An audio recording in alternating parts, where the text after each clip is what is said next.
data, we will give you data. If you don't know how to do an ask okay, ask money points, you got it in the one. Just upload and result immediately so that we know when you carry his from home. Once it happens, what we see for police is all different. We just want Nigeria to be better. We just want Nigeria to be better. We just want our vote to. And we are going to get them by the grace of God. You policeman, you also want Nigeria to be better. So you are our neighbors. I live in a very against area. I know how many policemen stay there. When I know they stay there politicians, you stay close, so we have the same problem. That's why we want Nigeria to be better. We don't want Nigeria to be better. We don't want Nigeria to be better. I will vote for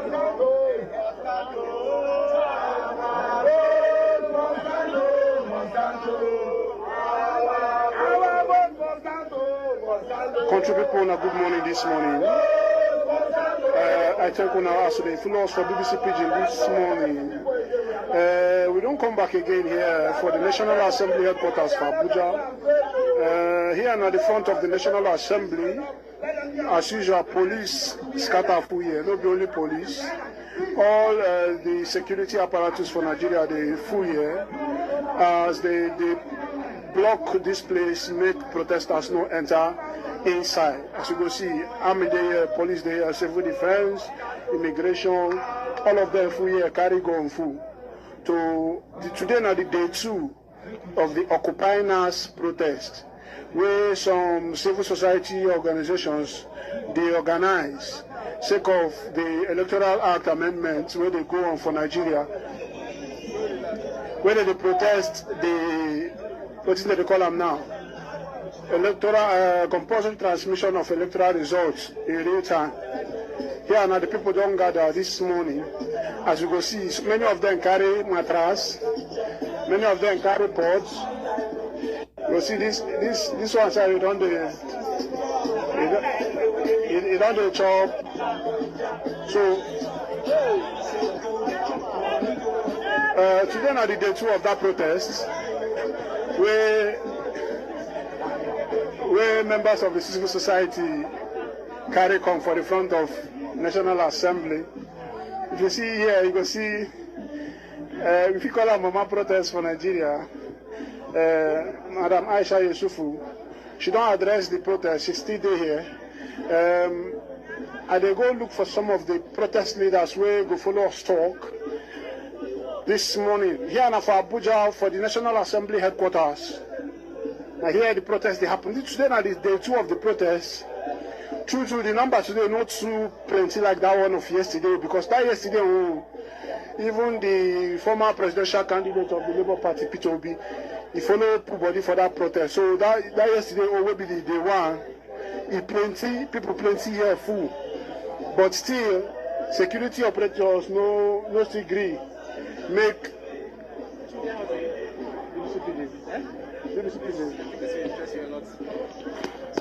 So that yesterday the number plenty, but today, even though the number still the people there here in hundreds thereabouts, but yesterday the crowd what I see off of my head, I think count more than 2,000 people. But make we hear from one of the leaders of the protest. This person where they talk now is Sam Amadi. Him now the owner and the convener of Abuja School of Politics. Make it.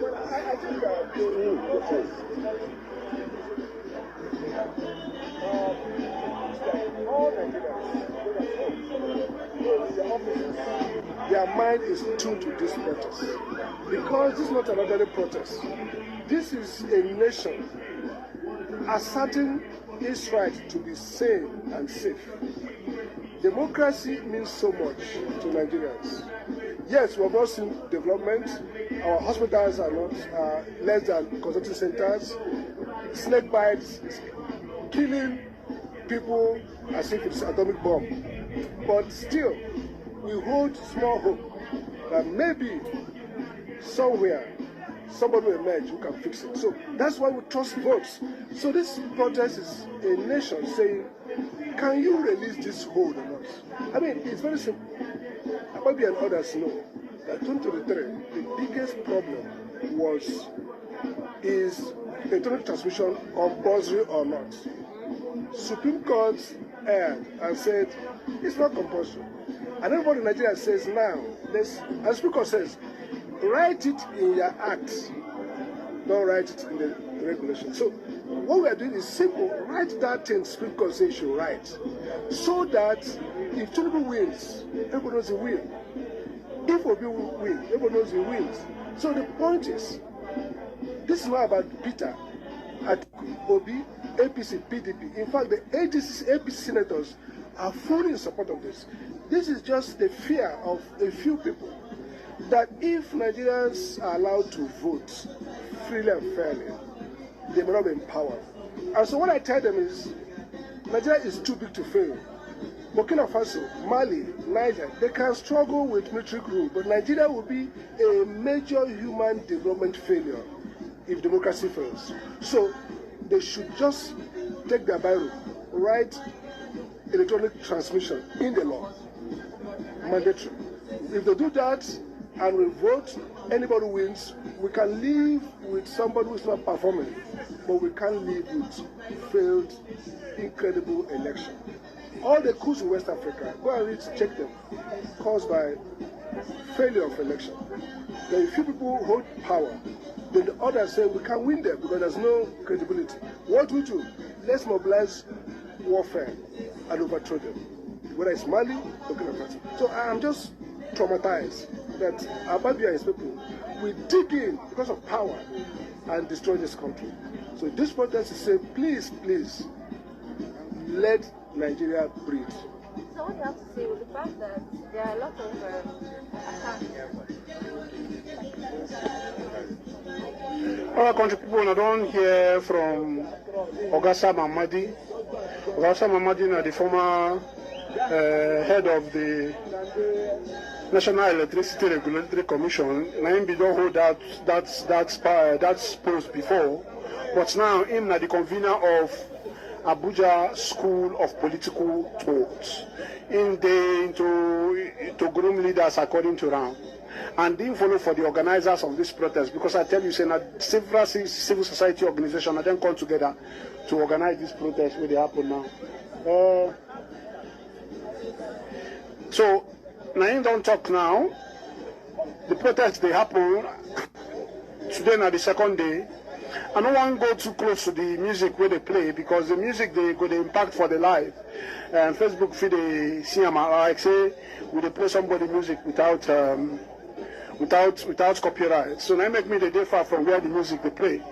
But the protest full ground today, several protest leaders they here, and the numbers they increase.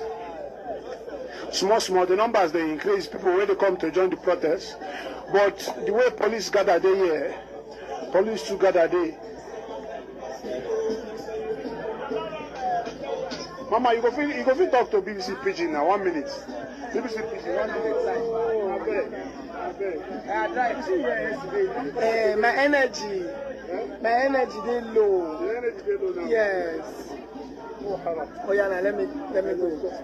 Will you just take now? I'm not going to speak within 1 minute now. Just okay, Pidgin. No, I will do your own. I'll do your own, I promise. okay. So My red glasses. So we see una here yesterday. We can't see una here again today. How long would I hold on with this protest? We go there yesterday and south. We don't care how long it takes, but we go there yesterday and south. They need to realize, say the power where the people, big past people with the power. They need to answer us. The vote is the only thing a common man has. That is the only power of a common man. And you dare want to take it away. You might have been taking it away from our fathers. But this generation, we stop them. Amadi on the 10th assembly, we do what is needful, which is electronically transmit our results. You know the amount of hunger and starvation ravaging Nigeria, the insecurity, no healthcare. And then, in our face, you want to take away the only power we have to voting good and competent leaders. Never. I'd rather die here than give up.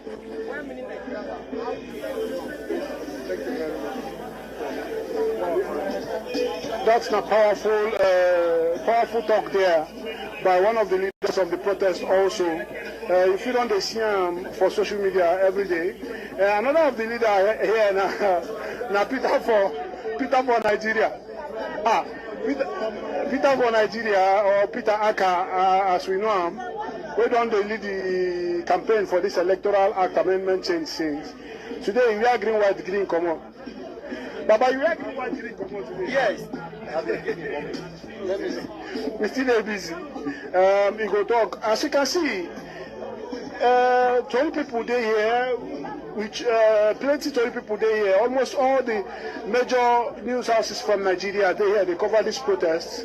Even though the number not today like yesterday, but the people say they no go relent. Some of them carry their mattress. Some people lie down here. Some people don't even cook here. They chop.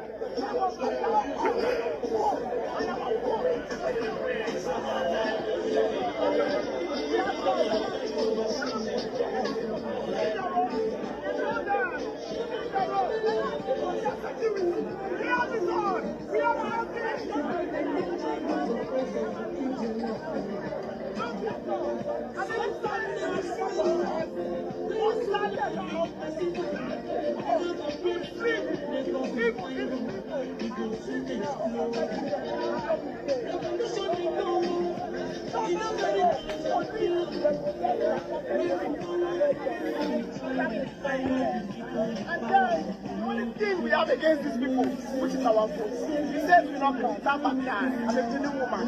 Now, yeah, all we want is electronic transmission of our election results. Real time! That's what we are coming to. Period. It's not too much. It's not too much. Exactly. It's transfer. We are saying real time. Here and there, you are transmitting our results to the IRS. Finish. That's all. Okay? In 2022, Yakubu promised us that it will be in real time. That in a case where there is no network, when they move to where there is network, it will automatically upload. So what happened? Why is Yakubu? Why is Fabio speaking for INEC? Why is he speaking for INEC? He's giving INEC so that there's no network. So if there's no network, they should talk to all those fintech network companies. Starlink. Or they should talk to Opay and Money Point to work for them. Simple. We have one next plan, yeah? We are coming out to say we want our results to be to put it at the IRF immediately. We need it. Electronic transmission of our results. That's what we want. Of the election results, real time. That's what we are clamoring for. We are not saying that this, all that. We want our vote must count. That was what we want. Our vote must count. Our vote must count.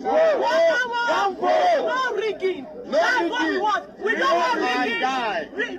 God bless you. We don't want rigging. All we want is transmit our results to the area there and there. That is what we are coming from. Thank you. We don't want to. We don't want to. This one happens.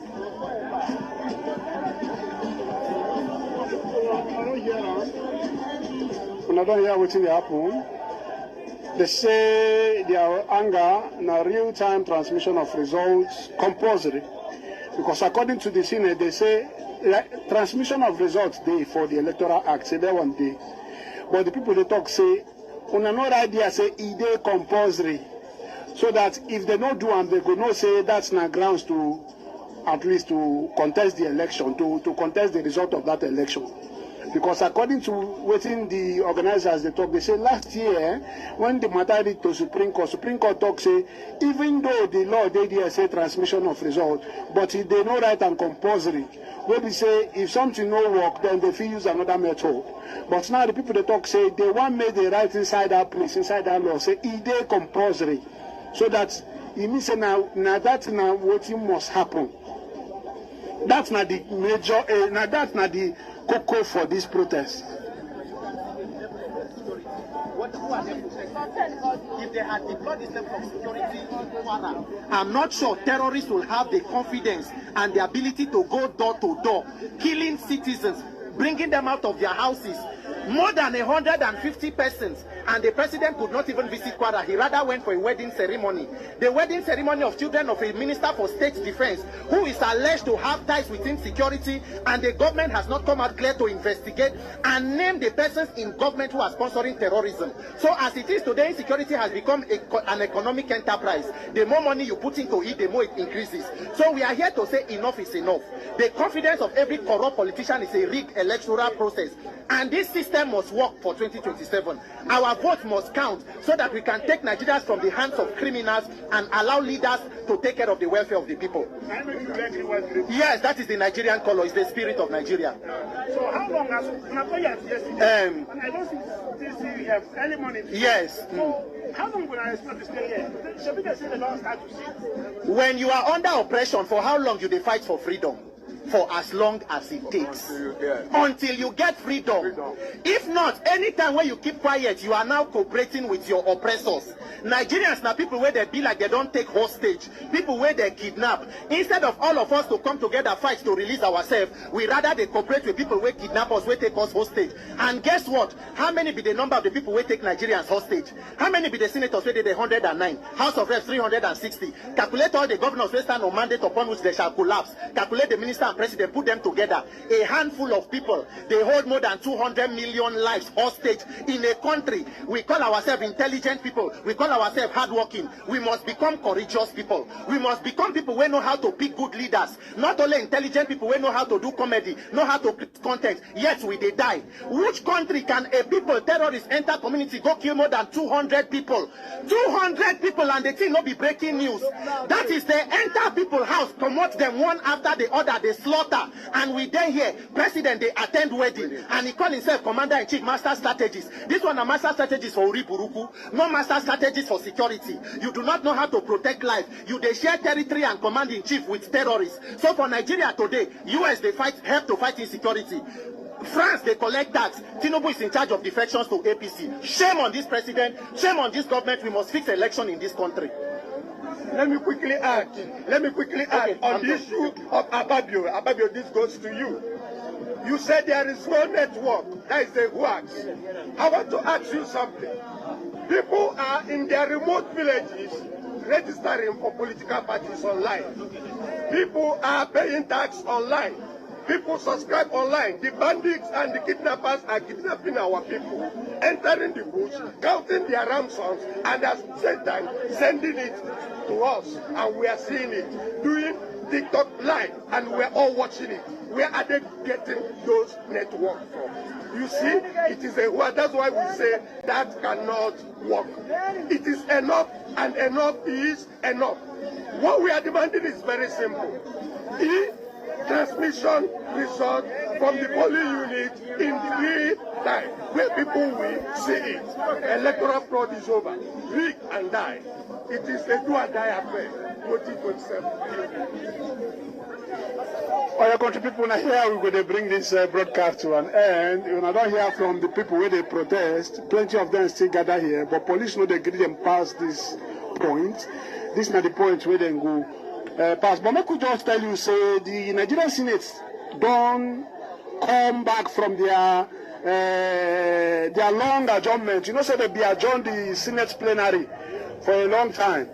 But as this matter of electoral amendment outcome become the gather fire, they just talk say they go convene emergency plenary today. And that plenary is supposed to go on now at 10:34. It's supposed to go on.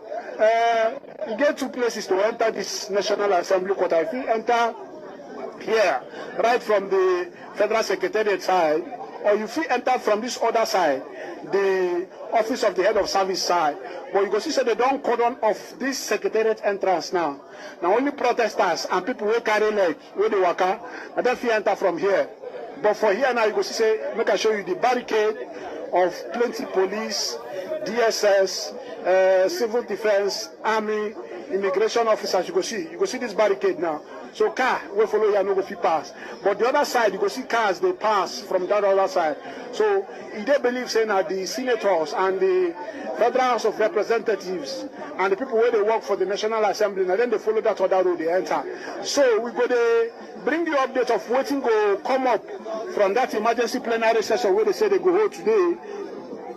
When we get that story, we go make a reach you, but we go make sure say you dey follow us on top of all our social media platforms, including.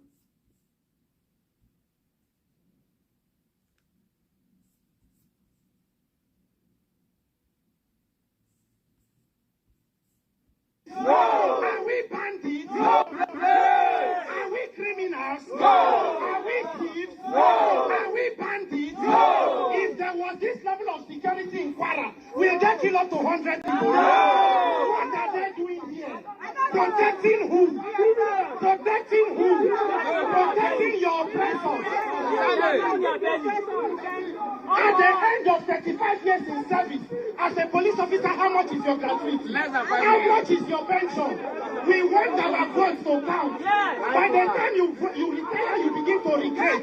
Nigeria must work in our lifetime. Nigeria must work.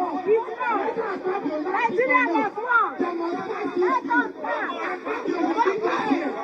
They will do the right thing. Our vote must count. Our vote must count. Our vote must count. Our vote must count.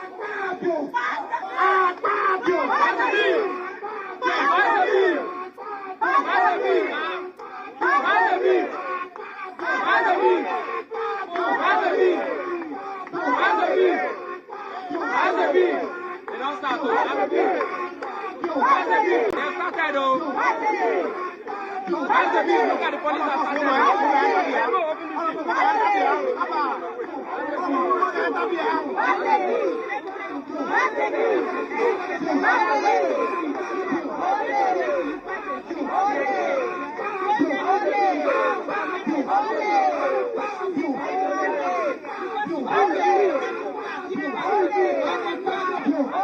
okay, no Allah. Guys, more calm, more weight. Should we never come inside in the house? Should we never enter inside the house?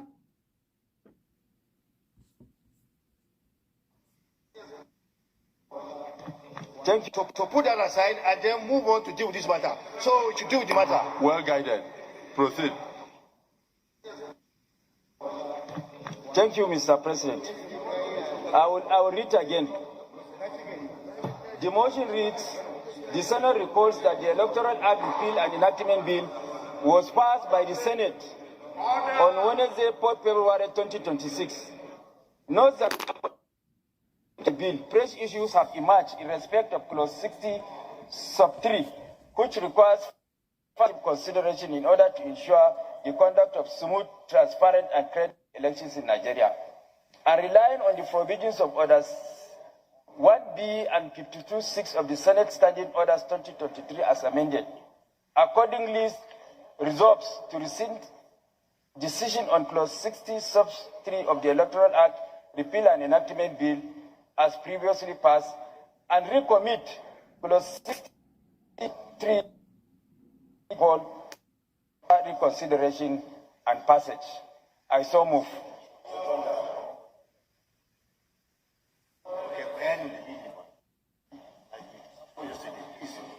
Mr. President, the reasoning behind this amendment, Mr. President, is that point of order.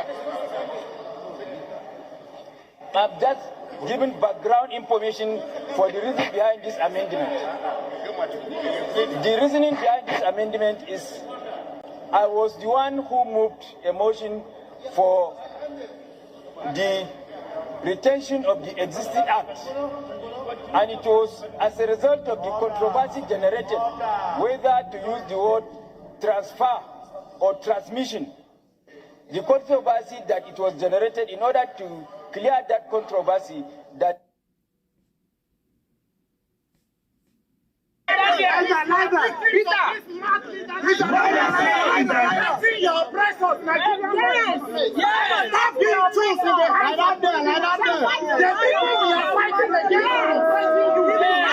you are You are looking for documents. You are looking for documents. You must do the right thing. You must do the right thing. Take my. Of the greatest Nigerian people, of the greatest Nigerian people, are we criminals? Are we thieves? Are we bandits? If there was this level of security in Kwara, we had got killed up to 100 people. What are they doing here? Protecting who? Protecting who? Protecting your oppressor. At the end of 35 years in service, as a police officer, how much is your gratuity? How much is your pension? We want our votes to count. By the time you retire, you begin to regret. Nigeria must work in our lifetime. Nigeria must work. Whether after they like it or not, they must pass this bill. After they will meet us here, they will do the right thing. Our vote must. Our vote must. Our vote must. Our vote must.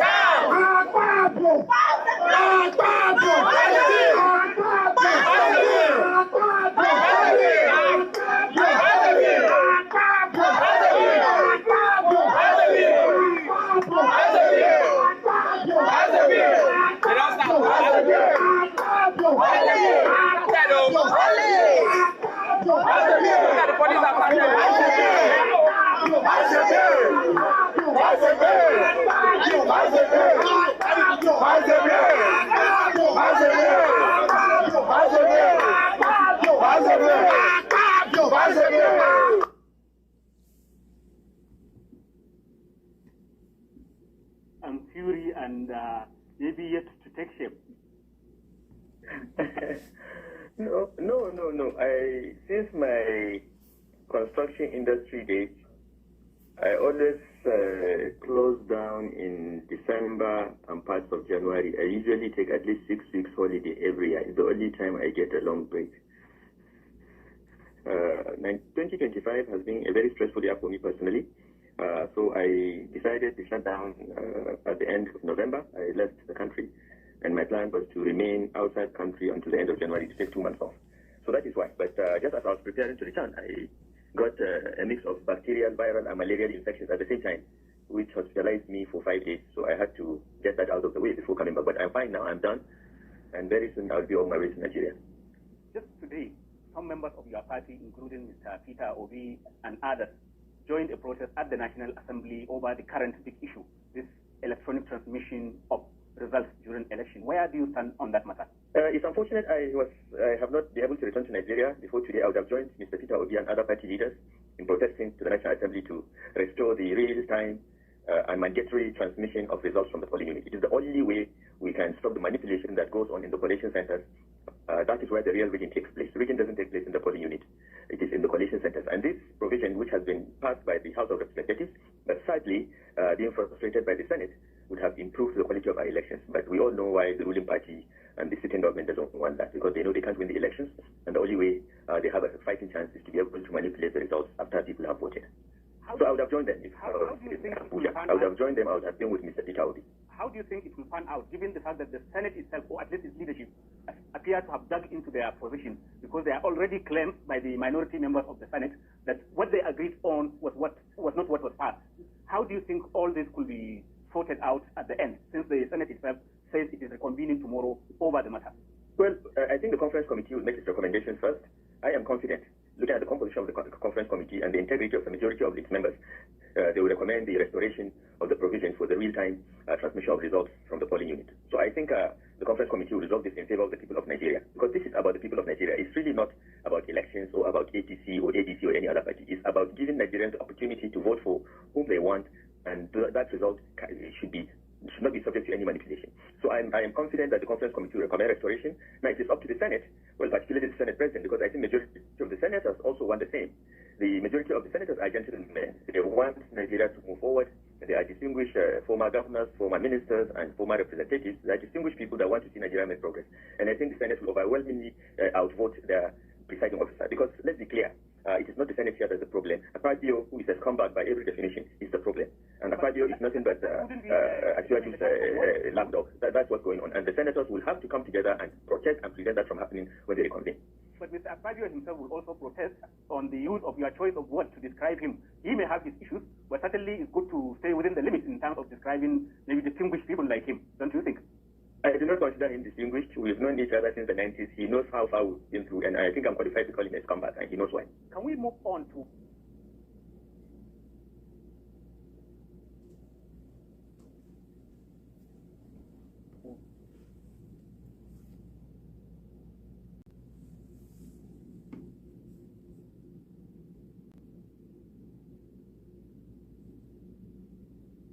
against this whole thing, because as you allege, it could lose the election. But are you also not considering the fact that the president will have to assent to this before it becomes law? How do you think that could happen if what you earlier said is right? Yes, what I said is absolutely right, and my sense is that when the National Assembly overrides Akpabio and includes this provision, the president may withhold assent, in which case it will come back to the National Assembly for them to exercise their two-thirds override, to override his veto.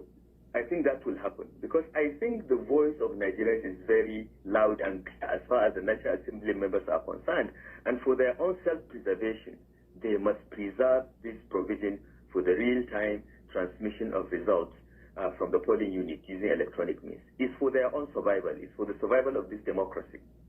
But others may not be as hopeful as you are, given what this same National Assembly has done over many issues, like the way it changed the national anthem, the way the tax laws were passed, and all the controversy about actually what is the version that has been gazetted and all of that. There has been no clarity on this all-important issue. So how do you expect it to be any different over this matter of almost life and death, that is winning or losing an election?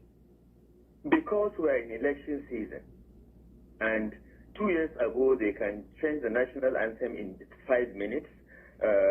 Last year they can play games with the tax reform bills, but now they know that 2026 is the year of preparing for elections. It is the year that candidates will emerge, and Nigerians are watching, and Nigerians are angry, and Nigerians will punish them if they go the way that Akpabio and Tinubu want.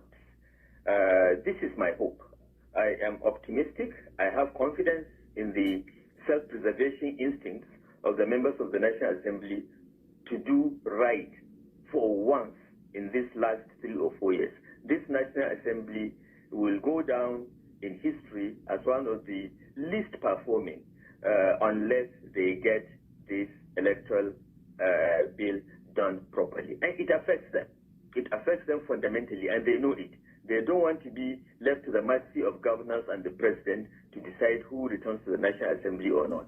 If you know that you're grounded, you have the support of your people, you will want to support this bill because you will win your elections at polling unit. You don't want the president or Akpabio or anybody changing it at the ward collation or local government collation center. So it's a matter of self-preservation. That is why I'm hoping that they will do the right thing. But yes, people have the right to be pessimistic. But I am perpetually optimistic when it comes to Nigeria. What about the little matter of the role of your party that is like being seen as the main opposition party now with the crisis in the other party, the PDP? Why is it that it looks as if you lost the plot? We are on the verge of an election, and we don't seem to have that kind of inspiration and confidence that there is an alternative government still somewhere. It seems more like an alternative platform for other sets of politicians to grab and use power in Nigeria. Yes, there is that concern. I can assure you, even within the party, we have these discussions. We're worried about the silence on the part of the party, where we compare it with when we formed the APC, because I was there at the forefront. APC was firing on all cylinders the moment it was formed. But this party is not a coalition of several parties. It's a coalition of individuals. So it is taking time to settle, taking time to form. A lot of background work is being done. A lot of outreach at the grassroots is being done, which may not be in the media or may be visible to people. But I assure you, our party is the preferred party for Nigerians. We have carried out polls that show that very, very clearly and decisively. And the issues that we have about presidential candidates and so on will all be resolved in the next few weeks. We have just launched membership registration. That will go very smoothly. As soon as we do that, we'll do the congresses and convention to replace the leadership that we inherited. And then the real party will come to the surface. I assure you, Munir, that our party is working. It is organizing quietly, not like APC did noisily in 2014, but we are doing that. And I assure you that this Tinubu government will go back where it came from, whether it is Lagos or Lagoon Island or wherever. They will go back by the grace of God in 2027. But you also know that the optics do matter, and communication is very important in politics, especially on the eve of an election where people may not be too impressed with the sitting government, but they have to see a clear alternative. And so far, they are not seeing exactly that. You did admit to yourself that it's not like when from the APC, where it was so clear. They will, that it and they will. power. Yes, they will, Munir. They will. The campaign timeline embedded in the 2022 Electoral Act is rather long. It favors the incumbent that has a lot of money. We are a coalition that is coming together, and unlike the sitting government that is a party of seats, we are a coalition of the willing, and we don't have the resources or even a fraction of the resources that they have. So the kind of spending on media or social media and optics that you expect, you'll not see from the ADC for now. But I assure you, as I said, we are approaching this from a different angle. We have a different strategy. We are not going to do what is business as usual, but I assure you, we are organizing, we are planning, we are strategizing, and we are going to give Nigerians that credible alternative. We are going to offer Nigerians an ethical government. We'll provide for them a manifesto that they can relate to, that works for the people.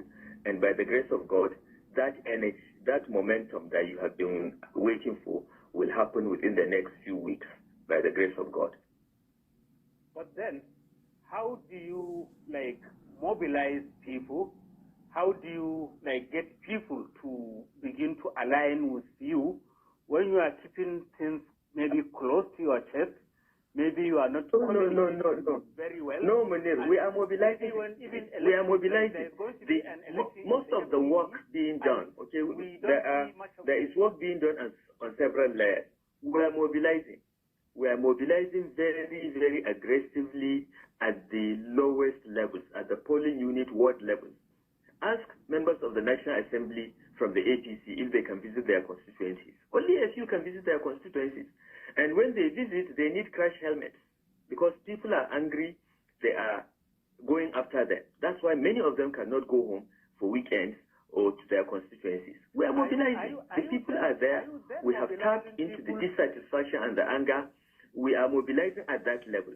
And at the top level, we are preparing, we are working on our manifesto, on our platform, and we are working on getting all our presidential aspirants, governorship aspirants, and other aspirants to come together and agree to a consensus that will have free and fair primaries, will not have zoning, will not have any of that thing, no consensus, no forcing anyone to step down. Everyone will be given the opportunity to contest, and whoever wins will be supported by all. This is what we've been working on two layers that I can tell you about. But if you don't think that the ADC has grassroots support, ask some of the National Assembly members to go to their constituency without a garrison of soldiers and police to guard them. But then, are you mobilizing people to get violent with their representatives when they visit, which may not be exactly constitutional? No. We are not mobilizing mobilizing people to be violent. We are mobilizing people to ask questions. The members of the National Assembly have hefty salaries and allowances. They have constituency projects. What are they doing about them? Ask them simple questions. Why haven't you come to your constituency since you went to Abuja 2 years ago? Those are the simple questions. They are not violent. They are supposed to be civic discussions. But of course, when one side has armed policemen and so on, the other side has to protect itself. But no, we are mobilizing people. We are tapping into the dissatisfaction, the incompetence, the false propaganda of this administration, and the extreme cronyism and tribalism that this administration has shown. We are tapping into that, and we are doing so quietly, silently, at the lowest levels of electoral significance. And APC is going to get the surprise of its life. You mean even with all the governors that have been lining up to join the party? Because you see, all the governors of the opposition parties have all, maybe except for a few, now crossed over to the ruling party. Isn't that a cause for concern? Because it means they have, in quotes, all the structures of politics in Nigeria, while maybe you have only the structure of possibly talking and what have you. Yes, I think the governors are making two fundamental mistakes. The first, on a spiritual level, those of us that are Muslims or Christians who believe that power comes from God, not from Tinubu, not from anybody. God gives power to whom he wants, when he wants, and takes it away from him or her. So it is God that gave them power, but they have come to assume that it is APC and Tinubu and their region that will give them power. That's the fundamental mistake number one. The second mistake is this thinking that, oh, we have resources, we have money, we have police, we have INEC. You know, and I said this to Tinubu's people, you know, ask Goodluck Jonathan what he didn't have in 2014 when we organized and got him out. And thirdly, Manir, I was a governor, so I'm speaking from experience. As the governor of Kaduna State, I was a leading APC member. I fought very hard for my party to win every election at all levels. Tinubu lost. Even though I was one of his strong supporters. He didn't win Kaduna. We lost 3 Senate seats. We had 2 Senate seats before. We lost them. I was a sitting governor. I couldn't prevent that. There's a difference between governors and the voters. The governor has only 1 vote. And when the time comes, the people of Nigeria will show what is happening very clearly in my view. And we are encouraging them. Let all the governors move to APC. It's very good because it defines clearly what 2027 is all about. It is the people, the gang of thieves, those that have been stealing from Nigeria's resources since 2023 versus the people of Nigeria, and we'll see who will win. I have no doubt in my mind who will win, Munir. They have been stealing money, they have been stashing away money, they have been doing this, that, this, but at the end of the day, the people of Nigeria will win. Nigeria will prevail. Because tyranny does not last forever. I would like to ask you, how or why did you fall out with Tinubu, given the way you were putting yourself out there to ensure that he became the candidate of your party, then the APC, and all of that, all those meetings that you are like spearheading other governors then to do. And then here you are now sitting out as one of the main opposition people to Tinubu. What is it that broke? Okay, you see, first of all, you know, yeah, look, you know, I think it's important to make this clarification. I like your question because there is an assumption that I was ever Tinubu's friend. I was not. We never got along with Tinubu. Okay, we never had a personal relationship. We never had a private relationship like the one I had with General Buhari of blessed memory. Okay, so I want everyone to understand that. For me, Tinubu was initially an aspirant of the party, and I was approached by certain Islamic stakeholders from the Southwest and asked to support the emergence of a Southwest Muslim presidential candidate. That was how even the discussion started. And for me, as governor of Kaduna State, and as one of the founders of the APC, I knew that we had an understanding with the South, or specifically the Southwest, that after 8 years of Buhari, power would go to the South. It was a matter of principle. I stood for that. It wasn't about Tinubu. Tinubu just happened to be an accidental beneficiary of that. Now, as soon as Tinubu won the primary, it is a principle of mine that I fight for the candidate of my party in every election to win, whether I like the candidate or not. It's not whether I like Tinubu or not. The fact that he emerged as the candidate of the party, for me, I would give everything to ensure that he won. And that's what I did. Now, I don't think we fell out with Tinubu, okay? We fell out, we didn't fall out with Tinubu. We just could not find areas of agreement. Okay, there was no equilibrium. We couldn't agree. I'm a different kind of person. I am in government for different reasons. I am a public servant, and I believe that public service should be about delivery, about results and performance. It's not about making money for yourself. It's not about stealing. It's not about appointing your cronies. It's not about appointing your tribesmen and women. Even if the offer that Tinubu made to me, which he publicly appealed to me to take up, to be a minister in his cabinet, even if that had gone through, I would have left the government long ago, because the philosophy of this government is contrary to everything that I have been taught as a Muslim, as a northerner, as a Nigerian, to stand for public good. These guys don't care about public good. They didn't come to govern. They came to enrich themselves, pure and simple. So we are different people. So it should not surprise anybody that knows me and knows Tinubu to see that we are parallel lines that will never meet. Let's talk about godfathers and godsons. Your own godson, the sitting governor, you fell out. The more recent It is not my godson. It is not my godson. One is the Konkoso versus Abba Gida Gida. They've also fallen out. So if at one time maybe godfather in quote, maybe the G in small letters. What is it that makes godfathers and godsons, even if they are adopted sons, to fall out? Look, let me tell you something a former military president told me when he was in office. He said to me, you know, this thing called power is a very interesting thing. He said, even if your son gets to sit in this chair, and he showed me his chair in Dodam Barracks where he was sitting, he said, even if your own son, biological son, gets to sit in this chair, the first day you come, he will come out as your son and kneel down and greet you. The second day, he will sit in his seat. The third day, if you don't greet him respectfully, bad things can happen. This I learned in my 20s from a former president of Nigeria, a sitting president there. So I have never believed in Godfatherism. Never.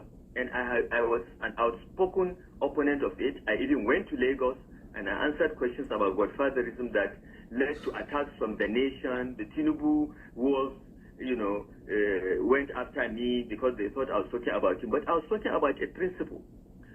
When you have power, exercise it for public good. When you're done, leave. Please, Mone, I want to challenge every Nigerian to go and check my record. When I left BPE, I did not even go back to visit there till after 23 years. And that was because I was doing a PhD research. I had to interview somebody in BPE. Since I left the FCT, I have never gone there to see anyone until my former classmate, Mohammed Musa Bello became minister, and he personally invited me to come. When I do a job, I do it, I move on. I don't care about my successor. I don't want to control my successor. And if you look at many videos in Kaduna before I left office, I made it repeatedly clear to Ubasani before his election and after that as soon as we get you elected, we hand over, I'm gone. I will not even visit Kaduna for the first 6 months to give you space to settle down and carry the burden of your office.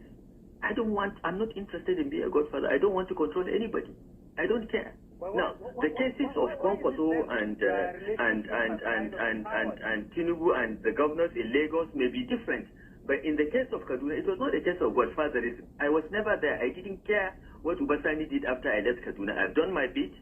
Unless he calls me and asks me for advice or counsel, I told him I will never even call you. And I've never called Ubasani since I left office. Never, not once.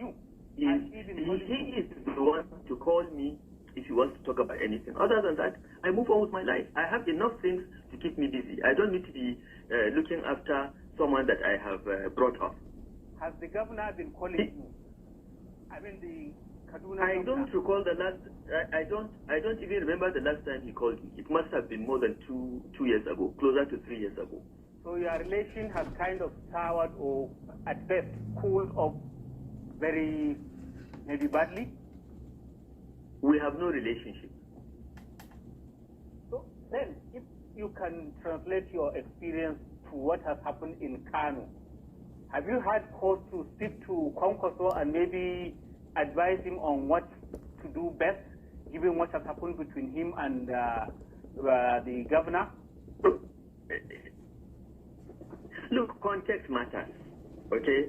I can relate to you about everything in Kaduna. I can give you the context, I can tell you, I can give you facts and figures. I don't know what happened in Kano. I honestly don't have access to both of them to ask them questions, and even if I do, I frankly would not want to go into that. These things happen in politics. It's normal. Don't be surprised if a year from now they reconcile. These things happen, but I don't think there are parallels between what happened in Kano with what happened in Kaduna, because as I said, context matters. Every situation is different, and unless you have all the facts, you should be very slow in making judgments. Thank you very much, Madam Nasser Ahmed El-Rufai, for coming on to 30 minutes. Thank you, Manir. I hope to be in the studio when I...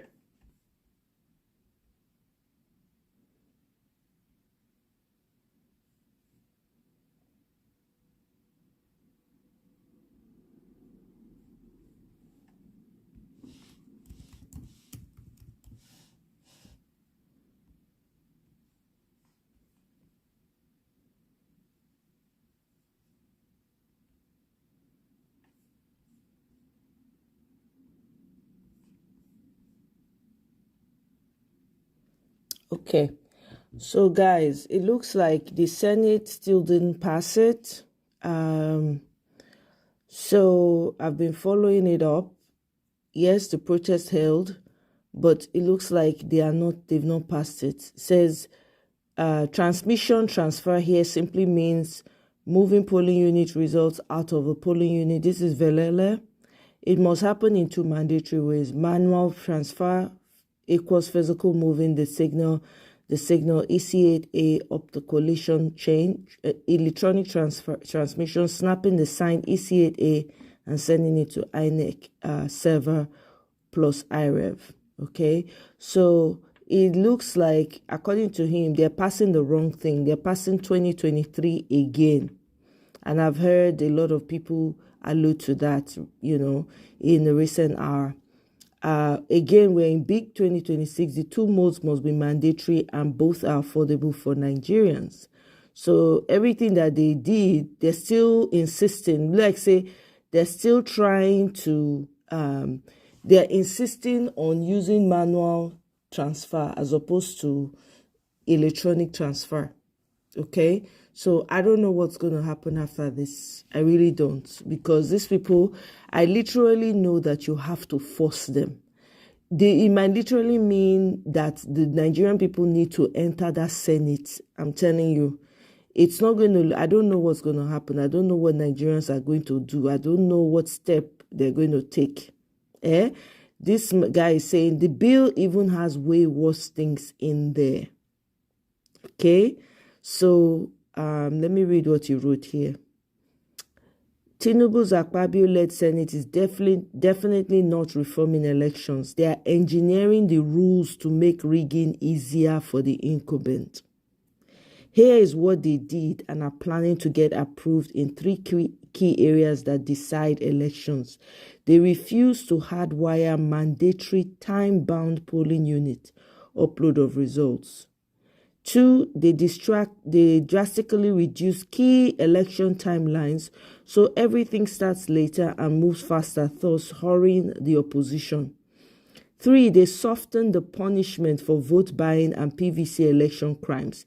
They gave these destiny-destroying election crimes non-career-ending consequences.